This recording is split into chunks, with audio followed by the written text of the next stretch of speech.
नमस्कार दोस्तों, मैं विश्वजीत तिवारी आप लोगों के सामने एक विश्वास की कहानी लेके आया हूँ। जो आज की दुनिया में विश्वास की ही कमी देखी जा रही है।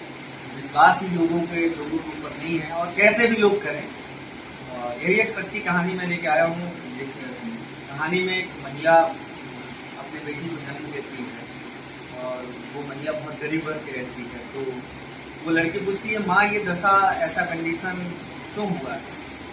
तो माँ ने मुस्कुराते हुए कहा कि ऐसी दशा भगवान ने किया है और भगवान की वजह से हम लोगों की ऐसी स्थितियाँ हैं। तो बेटी ने पूछा कि ये भगवान है कौन, मिलेगा ना? तो उसकी माँ ने हंसते हुए कहा कि भगवान तो जंगल में रहता है और जंगल में मिलेगा। तो बेटी इस बात को दिल में बसाई और भगवान को ढूंढने जंगल में निकल गई। जंगल में एक बट वृक्ष के नीचे बैठ के लड़की भगवान हे भोलेनाथ हे भोलेनाथ हे भगवान बहुत चिल्ला रही होती है। तो भगवान माँ पार्वती ने कहा शंकर भगवान से कि जाइए देखिए, एक छोटी सी बालिका आपको याद कर रही है और आपको जाना चाहिए, ये तो विश्वास खत्म हो जाएगा। भगवान भोलेनाथ कहे देखो मैं जाऊंगा तो, लेकिन उसके नसीब में धनी होना सुखी होना लिखा ही नहीं है, तो मैं क्या करूँ?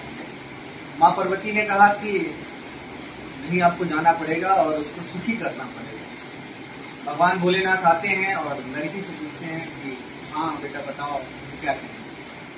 तो बेटी ने कहती है कि मैं बहुत गरीब घर की हूँ और मुझे ऐसा चाहिए कि मैं जीवन में सुख शांति से खा सकूँ। भगवान उसको सोने के 2 सिक्के देते हैं। फिर वो लड़की सोने के सिक्के लेके आती है और सोने के सिक्के को ले जाके अपने घर में एक बटुए में रखती है और बटुए में रख के सो जाती है। फिर रात में चोर आते हैं, वो चोर बटुए से सोने के सिक्के लेके चले जाते हैं।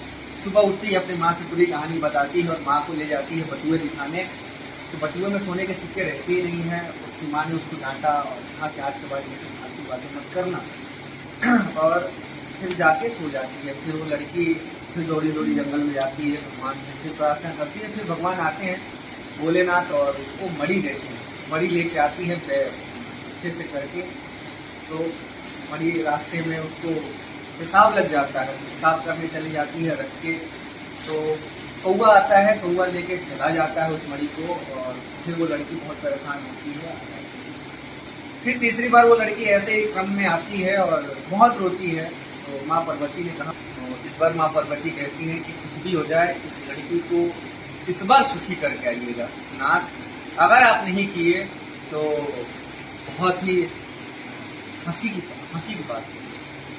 इस बार भोलेनाथ आते हैं और भोलेनाथ उसको 2 सिक्के देते हैं, 2 सिक्के ले जाती है। फिर वैसे ही बटुए में रखती है और अपनी माँ से बताती है।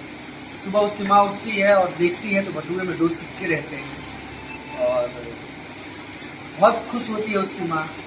और इधर भोलेनाथ ने जो चोरी करके गया था उसको सपने में बहुत गलत दिखाते थे। वो चोर भी लाके उसको सामान ले लिए और जो कौवा लेके बड़ा था मणि को, वो मणि भी लड़की घूमते घूमते लकड़ी तोड़ने गई थी तो मणि भी एक पेड़ के खोखले वृक्ष में रखा हुआ था जो उसको मिला है। तो सबसे इसी क्रम में जब पार्वती जी शंकर भगवान से पूछती हैं कि आखिर अब आपने तो सब चीज़ दे दिया, तो भगवान कहते हैं कि आज से उसके नसीब में ऐसा लिखा था, इसलिए मैंने जो दिया अभी तक सारी चीज़ें हट गई और आज से उसको मैंने जो दिया वो सारी चीज़ें मिल जाएंगी। और इसीलिए कहा जाता है कि एक भगवान और ईश्वर पे भरोसा सबको करना चाहिए और ईश्वर की पूजा सबको करना चाहिए, सबको आगे बढ़ना चाहिए। और भगवान है तो पूरी दुनिया है।